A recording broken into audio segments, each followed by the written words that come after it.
बरसों से मानो अपने पुश्तैनी घर से दूर शहर में नौकरी करता था। गाहे बगाहे अपने माता पिता के हालचाल पूछने के लिए फोन कर लिया करता था। इसके अतिरिक्त उसका गांव से कोई नाता नहीं था। ऑफिस के काम से एक बार अचानक ही जापान जाना हो गया। घर पर कम ही बात करता था, तो किसी को उसका पता नहीं था। उसके पीछे से उसके पिता की मौत हो गई। अपने पिता के अंतिम संस्कार में तो नहीं पहुंच सका, मगर बड़ा बेटा होने के नाते जैसे ही जापान से आया तुरंत गांव के लिए निकल गया। जैसे ही वह गांव की सीमा में दाखिल हुआ, रात का वक्त था। सड़कों पर पसरे अंधेरे और गड्ढों से झुंझलाकर खुद से बोला, क्या रखा है इस गांव में? कुछ भी तो नहीं बदला, ना रोशनी, ना सड़क, ना शिक्षा। क्यों कोई लौटकर वापस आएगा यहाँ? वो खुद से बातें करता हुआ गाड़ी चला ही रहा था। अचानक गाड़ी एक तेज झटके से रुक गई। अब ये क्या मुसीबत है? वो गाड़ी वापस चालू करने की कोशिश कर ही रहा था, तभी उसे लगा किसी ने कार का पिछला दरवाजा खोलकर बंद किया। उसने पलट कर देखा तो वहाँ पर कोई नहीं था। एक दो बार और कोशिश की तो कार चालू हो गई। वो सीधा अब अपनी हवेली के बाहर जाकर रुका। हवेली पुरानी होने के बावजूद अपनी सुंदरता के साथ मजबूती से खड़ी हुई थी। उसकी गाड़ी की आवाज सुनकर उसका छोटा भाई और माँ तुरंत दौड़ दरवाजे पर पहुंच गए। उसकी माँ उसे लिपटकर जोरों से रोने लगी। माँ ने उनके रोदन को पिताजी के जाने का गम समझकर उन्हें सांत्वना देने लगा। उसकी आंखें भी आंसुओं से सराबोर थी। तभी भाई की आवाज सुनकर उसकी तंद्रा टूटी। भाई साहब, आपका सामान पिताजी के कमरे में रखवा दिया है। पिताजी के कमरे में? मगर क्यों? पिताजी के बाद आप ही इस घर के बड़े हो, तो माँ ने कहा कि अब उस कमरे में आपका अधिकार है। माँ की भावनाओं को देख उसने अपनी माँ के चरण स्पर्श करने के लिए जैसे ही झुकने लगा, एक काला कुत्ता वहाँ पर आकर जोर जोर से भौंकने लगा।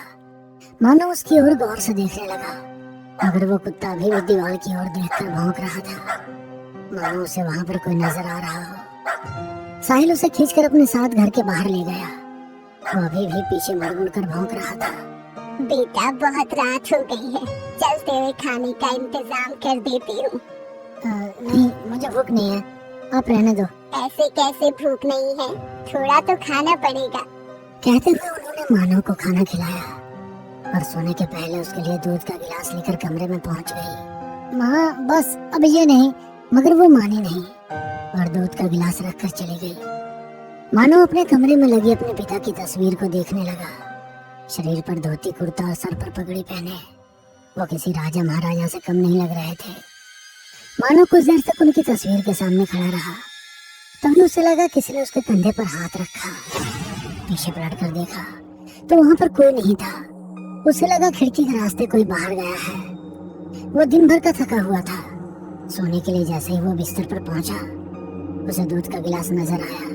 बेमन से उस गिलास को उठाकर वो जैसे ही पीने लगा, एक झटके से कमरे की खिड़की खुल गई और एक चमगादड़ उड़ता हुआ भीतर आया। उसने मानव के हाथों से गिलास गिरा दिया। ओफ, पहले वो कुत्ता, अब ये चमगादड़। मानव ने खाली गिलास उठाकर साइड टेबल पर रखा और सो गया। मानव के सिरहाने एक सफेद साड़ी पहने साया खड़ा था, जो उसे देखकर मुस्कुरा रहा था। अगले दिन मानव साहिल के साथ अपने खेतों को देखने के लिए निकल गया। खेतों के बीच से बहती हुई नदी को देख उसका बचपन याद आ गया। वो और पिताजी अक्सर खेतों पर आते और वो घंटों नदी में नहाता था।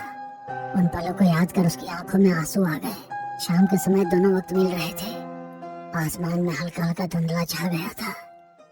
दोनों खेत से लौट रहे थे, तभी उसे अपने कमरे में खिड़की पर किसी महिला का साया नजर आया। एक पल को तो उसे लगा शायद उसका वहम होगा, मगर दोबारा ध्यान से देखने पर उसे वहां पर साया नजर आया।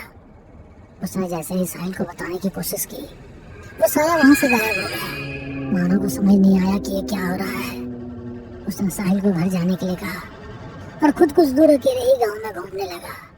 तभी एक सफेद साड़ी पहने हुए एक महिला उसके पास आई। आ गए गोलू बाबा। मानव अपना बचपन का नाम गोलू सुनकर हैरान था, क्योंकि गोलू से उसके पापा और धाई माँ ही बुलाते थे। तो क्या ये धाई माँ है? मानव अपने दिमाग पर जोर डालकर याद करने की कोशिश करने लगा, मगर उसे याद नहीं आया। क्या सोच रहे हो गोलू बाबा? पहचाना नहीं क्या मुझे? मैं कमली। आपको यहाँ नहीं आना चाहिए था।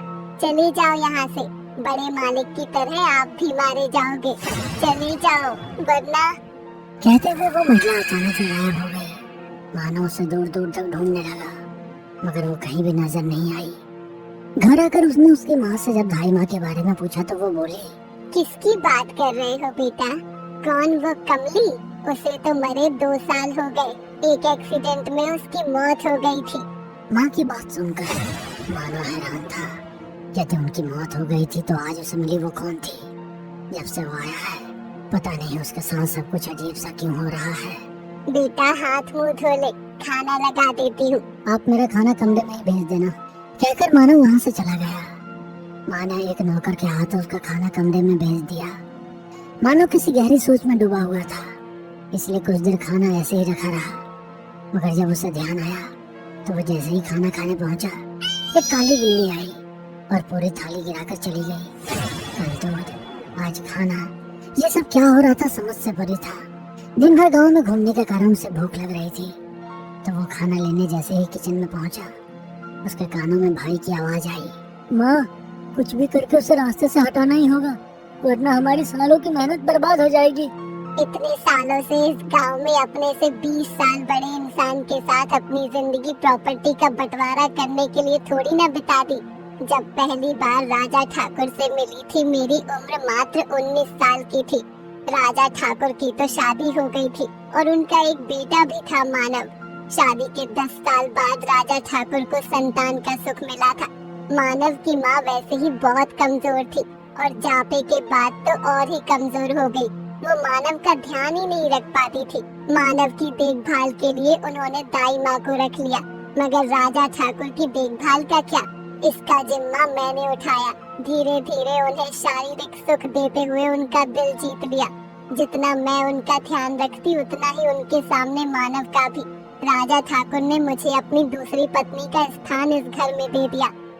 अब तो मानव की माँ मेरी आंखों में खटकती थी। फिर तुम्हारा जन्म हुआ। धीरे धीरे ना जाने कैसे मेरी उस सूत का स्वास्थ्य सुधरने लगा था। राजा ठाकुर अब अपना ज्यादा समय उसी के साथ बिताते। मैं शायद उनके उपयोग के लिए ही इस हवेली में थी। अब उनका ध्यान मुझ पर और तुम पर कम ही रहता। ये मैं बर्दाश्त ना कर सकी और मैंने अपनी सौत को मौत के घाट उतारा और उस पिल्ले मानव को घर से बाहर निकालने के लिए हॉस्टल भेज दिया। कुछ सालों तक तो उन्हें मैं इस जायदाद के लिए उनके साथ रह रही थी, मगर जब मुझे पता चला कि उन्होंने अपनी सारी जायदाद अपने बेटे मानव के नाम करने का मन बना लिया है, तो एक रात ठाकुर को भी मैं छत पर से धक्का देकर नीचे गिरा दिया। मगर उनकी वफादार नौकरानी कमली ने मुझे देख लिया। फिर मुझे उस बेचारी कमली को भी मौत के घाट उतारना पड़ा। 3 लोगों को मौत के घाट सिर्फ और सिर्फ इस जायदाद के लिए ही उतारा है। मानव को तो मैं इसमें एक फूटी कौड़ी भी नहीं मिलेगी। वो आया था उसी दिन, दूध में जहर मिलाकर उसे दे दिया था, मगर ना जाने कैसे जिंदा बच गया। मगर आज की रात उसकी जिंदगी की आखिरी रात होगी। जैसे ही वो भोजन करेगा भगवान को प्यारा हो जाएगा। कहते हुए जोर जोर से हंसने लगी। मानव को तो कुछ समझ नहीं आ रहा था कि ये सब क्या हो रहा है। जिसे वो अपनी माँ समझता था, वो उसकी माँ नहीं बल्कि सौतेली माँ है, जिसने उसके पिता और माँ दोनों को मार दिया और आज उसे भी करने की कोशिश की। इसका मतलब मुझसे जो भी मिली थी वो कमली की आत्मा थी। आज भी शायद कमली बिल्ली का रूप लेकर आई थी। जैसे ही सारी सच्चाई मानव को समझ में आई, उसके सामने कमली का साया खड़ा था। गोलू बाबा चले जाओ यहाँ से। इन लोगों के पाप का घड़ा भर चुका है। आज ईश्वर इनका इंसाफ करेंगे। चले जाओ। जैसे ही कमली ने कहा, मानव तुरंत हवेली छोड़कर चला गया। वो जैसे ही हवेली के बाहर निकला, एक भयानक शॉर्ट सर्किट हुआ और पूरी हवेली जलकर राख हो गई। कमली ने अपने नमक का कर्ज अदा कर दिया था।